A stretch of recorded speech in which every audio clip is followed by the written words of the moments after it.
For the next episode mga papi ay dito na kami tatambay sa farm ni Boss Norman. Iikutin namin ang buong lugar para naman makita namin ang pinagkakaabalahan ni Boss.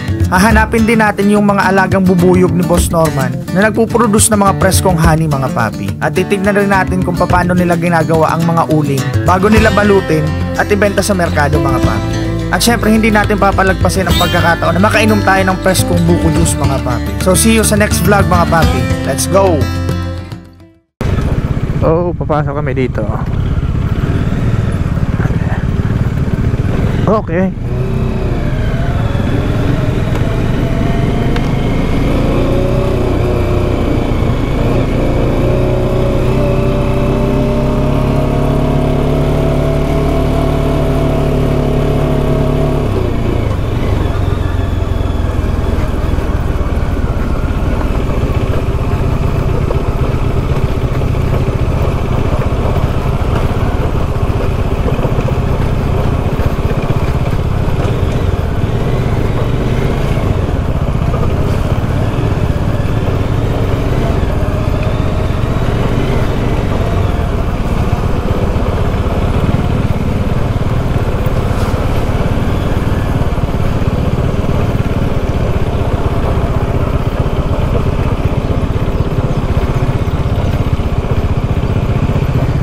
Nice.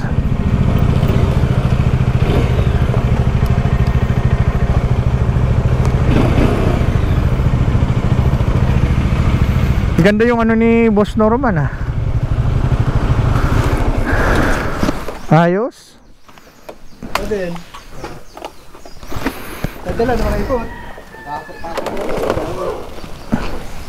Ngayon pala na rin yung maray. Hali sa kalsada no. So dito kami magpapahinga. Tapos anong pwede natin gawin dito? Buko ano? Siram. Harap may magbuko no. Tapos pag-uusapan namin mga papi kung anong pwede namin gawin, di ba? Tignan, ay may kabayo. Okay, kung pwede akong sumakay dyan. Dito tayo mga papi sa farm ni Boss Norman. Laki no? May mga kakao siya doon, tapos may mga manok dito. Pero sa pinsan niya daw ito. Makahingi tayo ng ano dyan, ng manok. Pang sabong ano. Grabe tayo, gano'n kita sildang sa kapitan ninyo. Buko. Sa balyon na, di ba siya na? May tao doon? May tao sa balyon. Mga kakao oh. Kakao ang mga tinatanim niya dito. Ano pa mga ano mo dito, boss? Produkto? Kakao. Bubuyog. Ang kalamansiyan ko sa balyong country. May kalamansian pa si boss. Cake oh. Boss, cake. Gusto mo cake?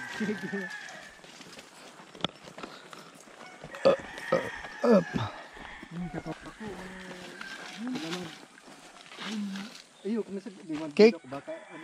Boss, gusto mo cake? Dala kita, panaga? Cake. May ilog oh. Kaso tuyo. Tuyo yung ilog. Kapag maulan na, sigurado may ilog to. Sayang oh. Dati hindi nagbubunga dyan. Muli, kumpul-kumpul naman sa bunga ko. Tayo pa kayo last year. Kaya mo nagpaikot na naman ako. Kalamansi oh. Hindi ko din kaya ko eh. Buhay na siya. Hindi ko kaya eh. Kaya mo to boss? Ah puta. Ano yan, honey? Oo. Pero buhay yan, buhay? Hindi na kapo daw. Ano ka? Puta. Ang coin ko pollinator kang ano, coconut. Tayo na may mga ano dito, may mga pukyutan mga papi. Putang ina. Stingless bee pa di ibang pagkita. Ayun na yan. Stingless bee. Ha? Stingless? Stingless bee. Ah, stingless bee. Ano yan? Yan oh. Medyo sumalanit pa ka ano? Yo, wala na dyan. Ang dami oh. Meron siyang sting na mawawalat. Kumpara naman sa pukyutan, laywan. Shit. Ito na kapamaga. Malaog lang yan sa ano mo. Talinga. Talinga. Dungo. Stingless bee. Ayos ah. Ay, ito pala si kuya eh. Urigan ka baga. Pagpundo ko. Pagal. Dahil, pag ito nag-iisip. Gilang kaya. Oo, mapanipas-lipas muna ako. Ito sa baga. Harayo, digid ka digid mo contaminate. Ayo, kaya lang Ang tao. Naglalaog kaya gawas. dapat paglaog. Garon man sa ospital, paglaog, mahuba ka, kakarigos. Di ko kayang aircon facility. Iyo mo na. Oo, grabing gastos ka yan. Oo. Taga ano ang mo? Taga. Kuya! Kala ko, di ko nakakayanon. Kuya! Di ka nagpapakwa. Kuya! Buko baga na. Buko trip mga papi. Sarap ng sabaw.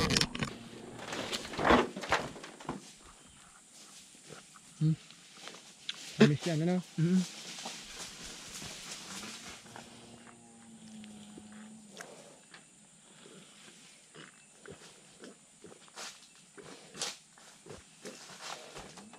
Laki pa niyo. Takula kan sugok.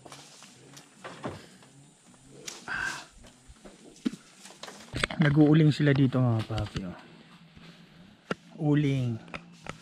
Pagkatapos koprasin yung mga yung mga bao, ginagawa nilang uling. Di ba? Walang sayang. Lahat na pagkakakitaan. Ito si Boss Benji, pwede natin itong pagkakitaan.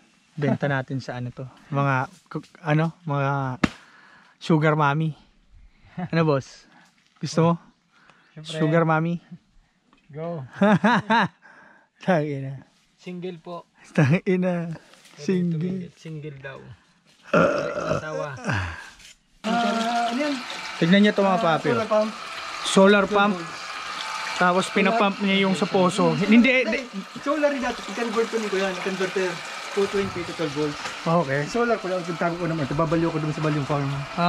Okay. Sa balyo, dahil pa naman kuryente. Tapos siya na ang mapump kang tubig, maluwas. Imbis na poso. Imbis na poso mga papi, gawin niyo to. Ayun automatic na pero di kuryente siya. May ganun tubo-tubo siya. Ayun Na nakasaksak siya. Ito, ano ba ito mga sigo? Tapos may on-off siya, may power siya. Kusog bang pati? Ano yan? Ito ba lang? Tapos dito kayo kukuha ng tubig. Lamig. Yan ang tubig. Okay. Ayos 12 volts. Ha? 12 volts. 12 volts, 24 volts. Pero yan. Kung gusto mo 24 volts, kusubo na yan. Tatay lang ako mga boss. Natatay na ako eh. Bawas tayo, bawas. Success. Success. Bagong discover. Yan. Tapos, try ko sa boss. Akala ko pangit. Magayon siya. Ano selling mo ang quality? 600. 600 pesos. 600 pesos boss. Gayon. Immortal bag. 600 pesos. Laga ng ginto. May ibog siya eh. Oh. Try mo boss. May ibog siya. Oh. Ano masasabi mo sa 600 pesos? Sulit dahil. Sulit. Oh. Ganyan ang zipper. Diba? Dakula. Dahil madagas na maraot ang zipper. Bawa siya ito yung Ano? Naglalagtang bag ano. Kaya palma ka ng tank. May tank bag man ako boss pag may drone akong dara. Okay. Di man Alright mga papi. So meron tayo ditong bagong na-discover na bag. Napapanood niya na to Immortal bag. Pero wala kasi akong sa locals eh. Wala akong doubtful ako sa mga locals kasi most of the time ang mga locals kadalasan kinukuha lang parang ni-rebrand. No? Ni-rebrand lang nila tapos papangalan ng sarili. Pero ang quality China pa din. Pero itong bag na to, hindi pala tayo sponsored Nagustuhan ko lang siya, trinay ko lang tapos nagustuhan ko yung quality niya. Maganda siya Pero kung gusto niyo akong sponsoran, okay lang naman. Mortal, baka naman. Baka naman. Ayan may dalawa siyang zipper dito na malaki. Ayan Tapos may maliit na zipper dyan. sa dokumento. Tapos dyan documents pwede dito. Ayan Tapos dito may lalagyan pa ng barya or ng papel ng mga resibo. Kaya card. Ilang pen dati? Manok po din. Tapos lalagyan ng barya dito. Tapos mga Pera. stainless steel. Pero sasaroon ko na yung stainless steel. Tapos ang pinaka nagustuhan ko dito mga papi, Ano Stainless. yung Mahing lock niya ito. Makapal. dapat yan, nasa tao talaga siya. Quality siya. 300 meters Kung ang titignan mo, talaga. napaganda ng quality niya. Oh. So at least even ang ano. So first time ko siyang ginamit from Naga Dati kasi, nangulang sa Dangabos. to Ragay. Wala naman akong naging problema. Yung pagkaka-lock niya, hindi natatanggal mga papi. Usually, kadalasan yung mga nabibili ko, tatanggal siya. Kaya hindi mo siya pwedeng higpitan kasi may tendency na matanggal siya. Ito talaga may lock siya. Ito, sumasabit siya dito. May lock siya dyan. So maganda ang quality nito mga papi. Promise. First time kong bumili nito, wala pa akong nakitang katulad nito. So wala akong naging basis. Sabi ko lang, sige try ko, bilhin ko. So wala akong naging basis. So nung pagdating naman, worth it naman, walang pagsisisi, walang halong pagsisisi mga papi. Immortal bag. Maliit lang siya oh. Pero makapal. Tapos pwede mo siyang panipisin. Kailangan mo lang tong ihigpitan. Ito. Tapos dinipis na siya. Ito pa. Dito. Ninipis na siya. Diba? So napakasulit. Sulit nung bili ko nito. Last 2 years ago. So dito ko na nilalagay lahat ng documents ko, stickers, mga papers ng motor, wallet, yung knife ko. Tapos dito yung mga batteries, yung GoPro nandito din. Tapos dito barya, kung merong barya. Ayan na. So sulit. Sulit na sulit. Let's go. Immortal bag baka naman. Ayan o. Mga lock niya mga kapal. Ito, mga kapal to. Hindi siya yung maninipis na plastic. Pag nakuha mo ng queen, Ayan. hanapon mo ng saro. Kadwa tuluyan pa di. Pag nakuha mo sa pangduwala mo pa. Alright mga papi. So biyahe tayo.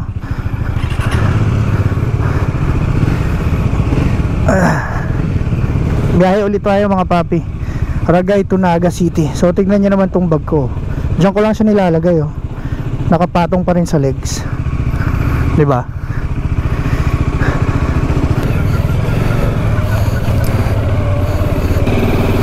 Napakaganda nung farm ni Boss Norman no. Tapos exciting pa yung papasok tapos palabas. May trail.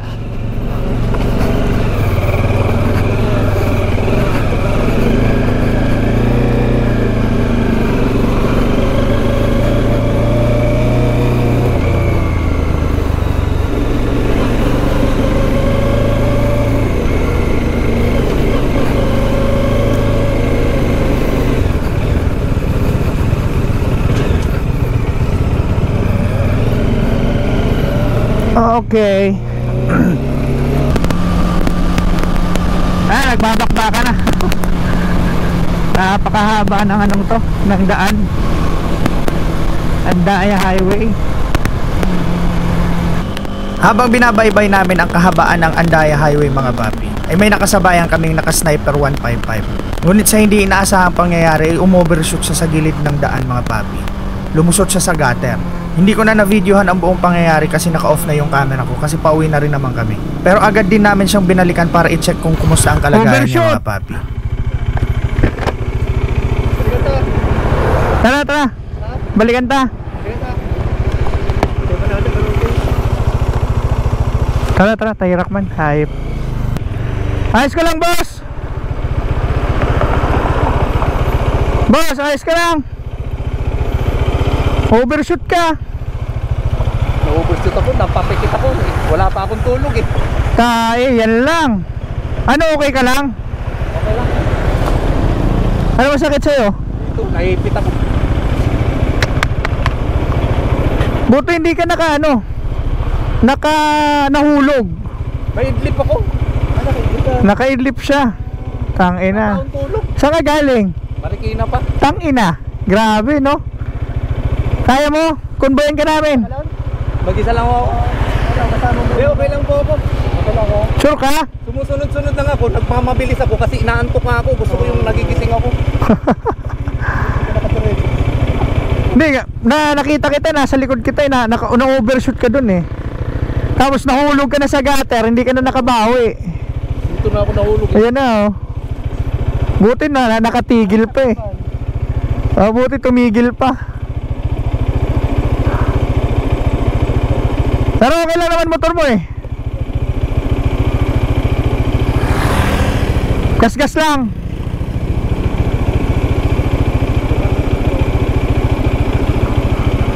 Overshoot si kuya dyan oh. Nahulog siya dyan oh. Eh nahulog siya dyan oh. Kanina pa rin. Bumagal ako dyan. Nadulas ko dyan. Ayo. Nagisi nang pumikit kasi ako, kasi mapi yung mata ko eh. Wala akong tulog eh, nag-inom pa kami kagabi. Puta na yan. Umuwi. Natulog ako. Wala pang isang oras. Bumiyahe. Ano okay na ano mo? Pa mo? Naipit lang ako ng motor pag bagsak ko. Kapag ganun ako, naipit. Dada lang boss. Matigas niya ako eh.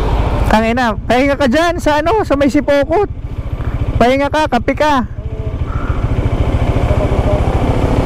Para makabawi ka. Ano, okay ka na? Hindi po, sir. Salamat po. Dahan-dahan lang ha. Wala naman sira motor mo no? Kaya mo? Oo, kaya. Pahinga ko lang po. O sige, pahinga ka. Para ano, para mawala yung antok mo. Sige sir. Alis na rin ako may. O sige.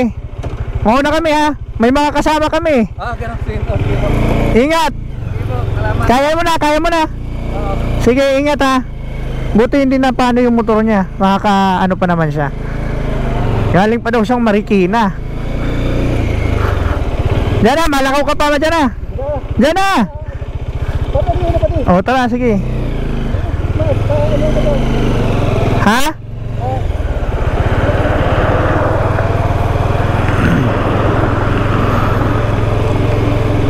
Marikina pa siya ano, sa Marikina pa siya galing. Tapos papunta pa siyang Legazpi. Wala pa daw siyang tulog. Tapos nag-inom sila kagabi. 1 oras lang ang tulog. Tignan nyo yon. Napakahirap talaga bumiyahe pa, mga papi, ng puyat at hindi ka preparado. So